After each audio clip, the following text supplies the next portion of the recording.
when are you able to just kind of speak for yourself and sort of network on your own? Like, what's a good time to like really pull the trigger and be like, okay, I'm ready to like have an agent that can speak for myself, that can help get me work, or what is it better just kind of go on your own? I think that I had a manager for a while, and then I didn't for a really long time. And then recently I have one again, and the big reason I wanted one again was I had a lot of projects like scripts, like I had things to sell or try to Yeah. sell, Yeah. and that was a big thing. I was doing my commercial directing.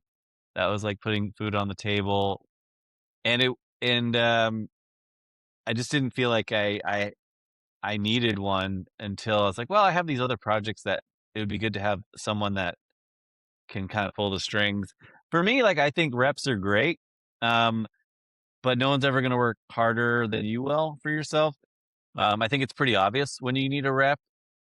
I think a lot of people get really hung up on it, honestly, especially like when you're just starting out. Like, I need an agent, I need an agent. Yeah, it's nice, but like you know, there's also ways to get casting breakdowns and submit yourself. Or I met a lot of my connections through. I mean, all that stuff I was talking about, like Comedy Central, like the David Spade show. Like I got all that through PAing, like in slowly meeting people and them recommending you and just sort of navigating your way through the system. And I got my first manager when like I was already working. You know what I mean? Like they did not make it happen, quite frankly. No, it's good to know. And it also, like, we have a saying in the business, again, I'm more on the live broadcasting side, but you're only as good as your last show. So your reputation speaks for yourself, being as friendly as possible. You never know who is on set that you can make an impression of. Even if it's not the top dog, it could be someone over here